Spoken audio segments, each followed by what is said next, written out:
Hey, what is your hidden gem in Commander? You know, that one card you love, the one that secretly wins you way more game than it should.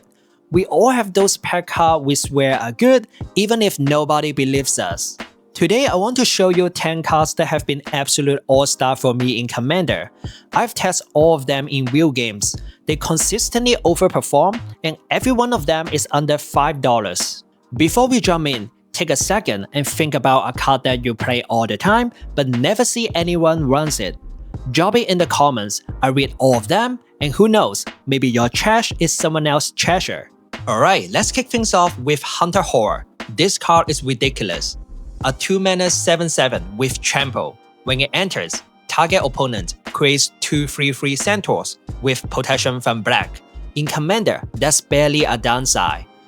For 2 black mana, you're putting 13 power on the board, and the best part is, you get to decide who gets the tokens. Most of the time, I will just give them to someone who is behind or someone I want to team up with. And you can literally say, hey, if you don't swing those at me, I won't attack you with this 7/7. Boom, instant alliance. And the tokens basically have haste on their turn, so they can immediately start punching someone else. If you're not the one who cast this or the one who got the tokens, well, good luck. You're staring at 13 power on turn 2. That's terrifying. But here's the secret tap. Black and green decks love big creatures. You have got stuff like Disable of Bolas, Garruk's Uprising, and the Great Henge. All of these care about power, and Hunter Horror gives you a massive body for only 2 mana. This is one of those cards you can jam into so many decks. It's political, it's fun, and it makes your early turn way more exciting than just casting a Signet. This card is only $2.75. Next up, we have got a card that is perfect for graveyard and aristocrat decks. Anything that likes creatures dying. Body Launderer. For 4 mana, you get a 3/3 with Death Touch. Whenever another non-token creature you control dies, it connives. So you're drawing card, filling your graveyard, and growing a creature all at the same time. And then when it dies, you get to reanimate another non-rogue creature with equal or lesser power from your graveyard to the battlefield. This card is amazing in any deck that runs set outlets like Carrion Feeder and Ashnod Altar. I can totally see it doing work in something like Maron of Cain Neltoth. You are already sacrificing creatures and bringing them back over and over.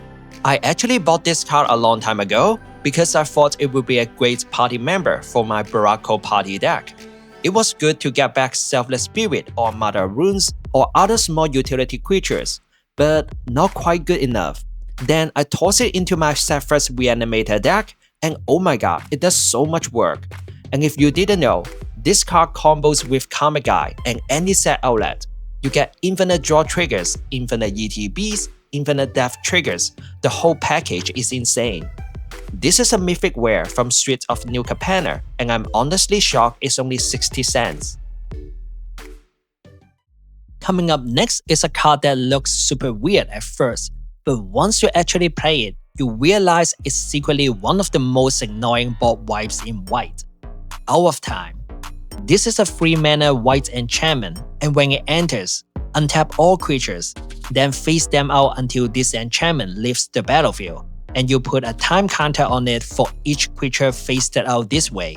It also has Vanishing, so it takes down every turn. To make it simple, if there are 10 creatures on the battlefield, you just face them out for 10 turns, or until someone finally finds a way to destroy this enchantment. And here's the thing. Enchantments is one of the hardest card type to remove, especially for black and red players. So most of the time, you are pretty safe to phase out the entire board for turns before anyone finds an answer. And if you are playing this in an Enchantress deck, it gets even better. You draw a card from your Mesa Enchantress and Citizen's Champion. I'm sure you're running Sterling Grove and other cards that give Shao and Hexproof to your enchantment anyway. This thing becomes basically untouchable. There's also a cute little trick you can do with Enifia Hands of Erebor. She can reanimate Out of Time as a creature, which means it phases itself out too. So now it can't be removed, and the entire table stays phased out forever. is hilarious and evil at the same time. And look, I know white has a lot of strong board wipes. People love Farewell and Austere Command, but Out of Time is a perfect second or third board wipes in your deck. It only costs 3 mana, which is way cheaper than most sweepers, and it gets around indestructible. This card is only 20 cents, and if you need a cheap board wipes that can deal with indestructible, Out of Time is probably your best bet. Coming up next is one of my favorite brew value engines in Commander, Fairy Artisans. For 4 mana, you get a 2/2 fire.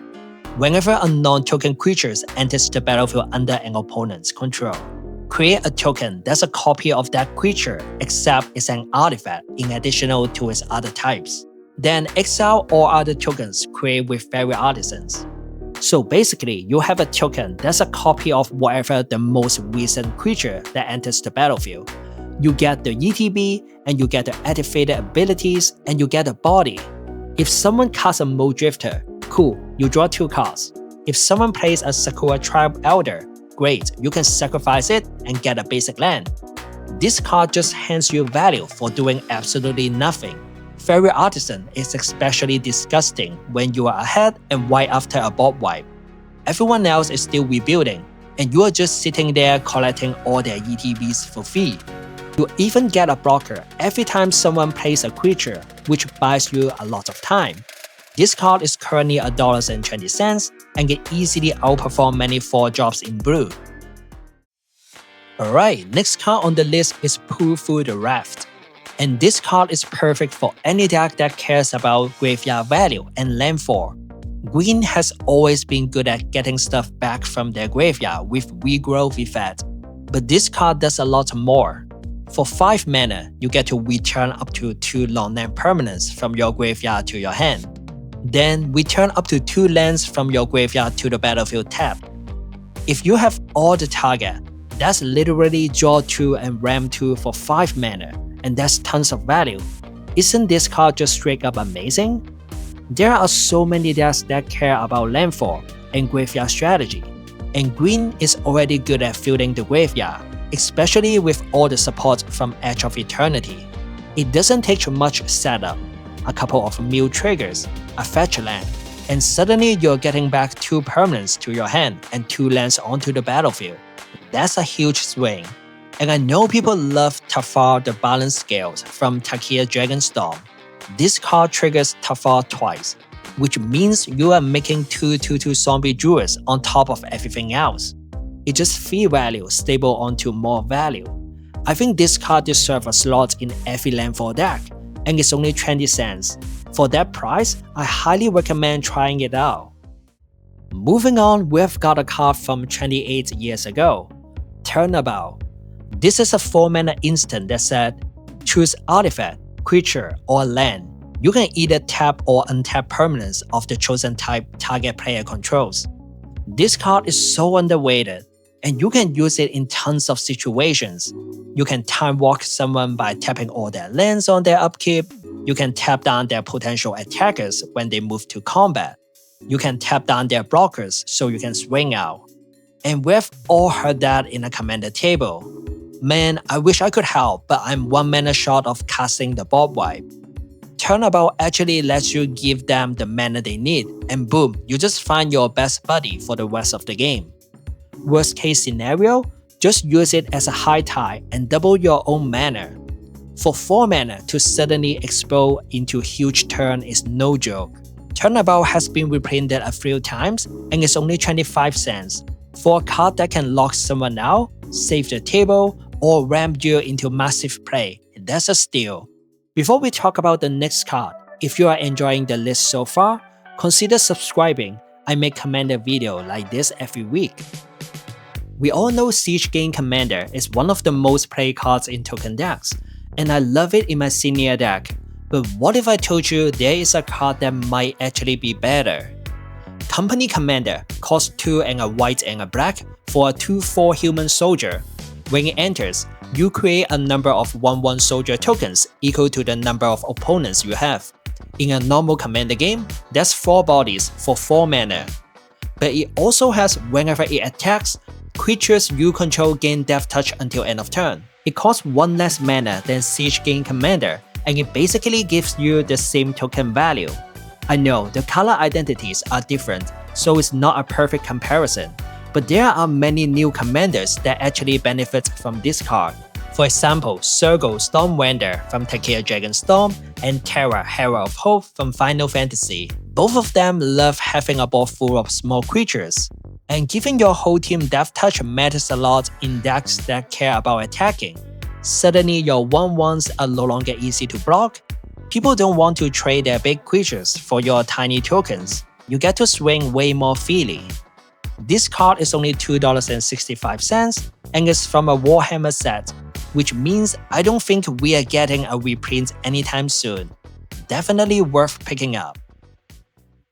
Do you guys like small evasive creature like Changing Outcast and Slitherblade? Because if you do, this card is absolutely for you. Mercurial Spelldancer, a 2-mana 2/1 Phyrexian rogue. Whenever you cast a non-creature spell, you put an oil counter on it. And whenever it deals combat damage to a player, you may remove 2 oil counters. If you do, copy the next instant or sorcery spell you cast this turn. You may choose a new target for the copy. So obviously you want this in a deck that runs decent amount of instant and sorceries, but it doesn't have to be a full spell slinger deck.